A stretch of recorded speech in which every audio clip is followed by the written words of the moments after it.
عمل وکړو. که موږ قرآن عظیم الشان او نبوي مبارکو احادیثو ته توجه وکړو او په غور او دقت یې ولولو، د ژوندانه د ریښتینې ژوندانه د خوشحاله ژوندانه ډېرې ښې طریقې او لارې را په ګوته شوي. شمشاد 103.5 FM. او هغه دا چې په اوس مهال کې اوسېدل همدا شان په دې معنا دی چې موږ هر کار په اوس مهال کې ترسره کوو، نه دا چې د هغه د وروستۍ موخې په تمه واوسو. باید خپل ځان تل په حال زمانه کې تیر کړو او د راتلونکو پیښو په خاطر چې تر اوسه نه دي واقع شوي اندېښمن ونه اوسو. موږ او تاسو ګورو که نه چې زموږ ډېر ورونه او خویندې د سبا او بل سبا، حتی د جمعو، حتی د افتو، د میاشتو، د کال، حتی د کلونو په غم او ویر کې وي چې او آینده د ده په ذهن کې تیاره ښکاري. خو اسلام مقدس دین له دنه کلکه منع کړې ده چې د راتلونکو پیښو په خاطر چې تر اوسه نه دي واقع شوي اندېښمن ونه اوسو. نیکمرغۍ ته یوازې په اوس مهال کې رسېدېږو. یوازې اوس مهال دی چې کیدی شي په واقعي معنا نیکمرغه شو. خو له بده مرغه چې ډېر کم شمېر خلک له اوس مهاله خوند اخلي، ډېری انسانان تر دې کچې په اقتصادي چارو کې ډوب دي، د دنیا غم اخیستی چې اوس مهال حتی بیخي هېر کړی. حقیقت دا دی چې د نیکمرغۍ او سوکالۍ لپاره لازمه نه ده چې کومه ځانګړې پیښه رامنځته شي. کولی شئ همدا اوس د خوښۍ احساس پرته له دې چې کوم ځانګړی دلیل ته اړتیا وي. که چیرې تاسې د خوښۍ او نیکمرغۍ احساس د یوې ځانګړې پیښې رامنځته کېدو ته وځنډوئ. که دغه پیښه رامنځته شوله نو زه به خوشحاله شم، که دغه واده وشو زه به خوشحاله شم، که دا کور مې جوړ شو زه به خوشحاله شم او داسې نور. که تاسې د خوښۍ او نیکمرغۍ احساس د یوې ځانګړې پیښې رامنځته کېدو ته وځنډوئ او هغه پیښه چې اختیاري هم نه ده واقع نه شي، په هغه صورت کې به تل رنځور او بدبخته وئ.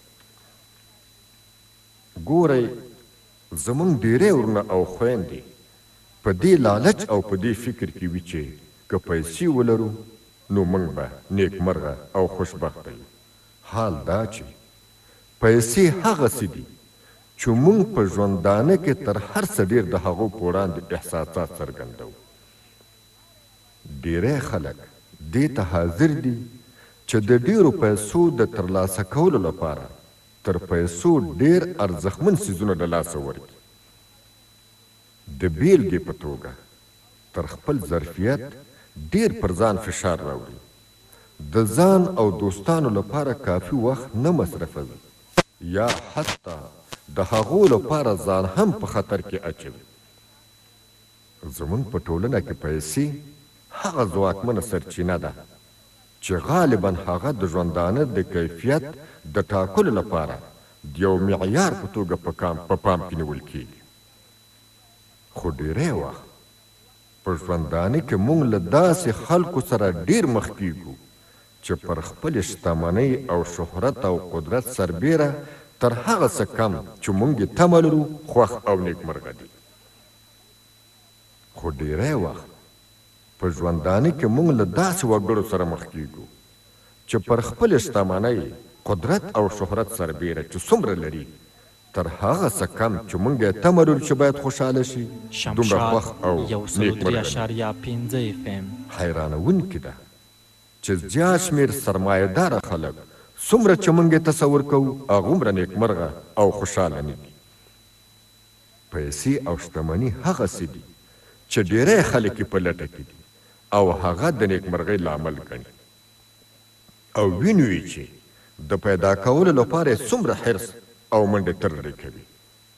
خو آیا تاسې داسې څوک پیژنئ چې په دې برخه کې تر هغه برید رسېدلی وي چې د راحتۍ سای ایستلی وي او ویلي وي چې ټولې هیلې او غوښتنې مې پوره شوي دي او نور هیڅ نه غواړم؟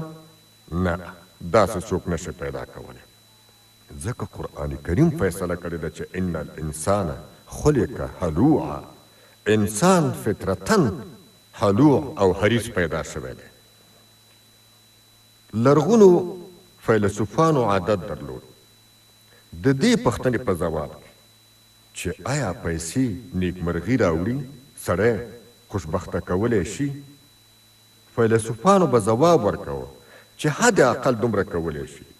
مادي سوکالي د مناسب خوراک، پوښاک او درملنې د تأمین لپاره اړینه وي.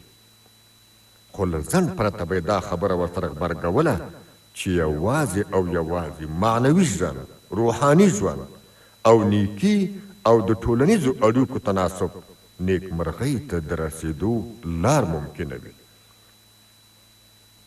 د 20مې پېړۍ په 2مه نیمایي کې د هر جاپاني وګړي د منځنیو عوایدو کچه 6 برابره لوړه شوې ده. خو له دې سره بیا هم د هغو وګړو په شمېر کې بدلون نه ده راغلی چې ځان نیکمرغه وګڼي.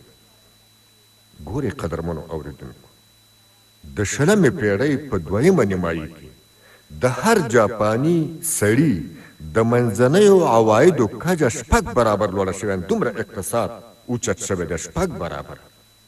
خو له دې سره سره چې څومره اقتصاد اوچت شوی، بیا هم د هغو وګړو په شمېر کې بدلون نه ده راغلی چې ځان نیکمرغه وګڼي. که انسان نیکمرغۍ ته د رسېدو لار پیسې او شتمني وګڼي، نه یوازې نیکمرغۍ ته رسېدلی نه شي، بلکې په هغوی کې د ویرې او ډار احساس هم ریخیز غلی وي. بیا به وایي چې غلی رانه وینیسي، ولا تاواني نسم، ولا سمندر رانه وینیسي، دا او هغسې نور. ګورئ، یو کلیوال دکاندار تصور کړئ چې تمه لري هره ورځ 2000 افغانۍ ګټه وکړي، خو یوه ورځ د هغه د تمه خلاف 10,000 افغانۍ ګټه وکړي. هغه شپه د کورنۍ سره په ډېرې خوښۍ تېروي چې د 2000 په ځای 10,000 افغانۍ ګټلې دي.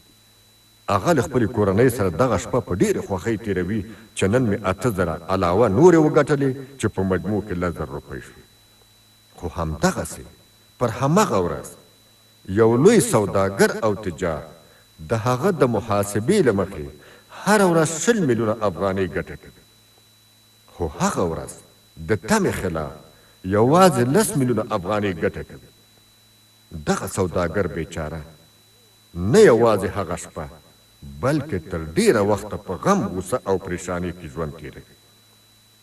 په دې توګه د مال د ترلاسه کولو لپاره ډېر تمایل د ناخوښۍ او ناراحتۍ لامل کیږي.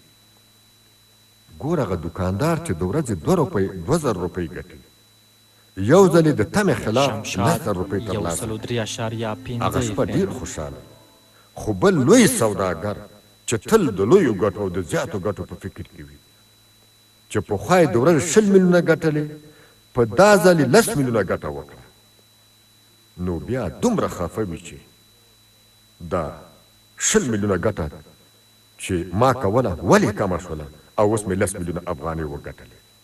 دغه وخت په ډېرو غمونو او اندېښنو کې تېروي، بلکې تر ډېره وخته په غم، غوسه او پریشانۍ کې ژوند تېروي.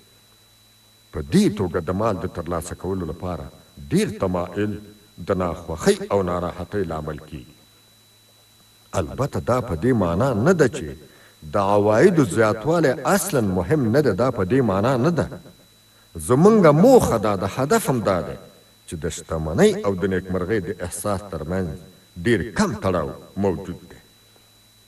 البته دومره ده، پیسې مهمې دي او له موږ سره مرسته کوي د نیکمرغۍ په لاره کې، خو په خپله نیکمرغه کیدی نشي چې له ژونده ډېر خوند واخلو.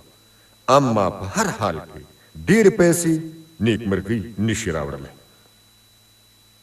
اما ولې پیسې نشي کولی په موږ کې د نیکمرغۍ تلپاته حس رامنځته کړي؟ دا ولې نشي کولی؟ اصلي ستونزه دا ده چې د انسان مغز او دماغ د مثبتو تجربو پر وړاندې شرطي کیږي. د ډیر پیسو ترلاسه کول چې تمه مو یې نه درلودله ډیر ښه دي، خو د وخت په تېرېدو سره له هغو سره ستاسې غبرګون عادي بڼه غوره کوي. انسان له هر څه سره عادت کوي، له غوره تجربو نیولې تر بدو پورې.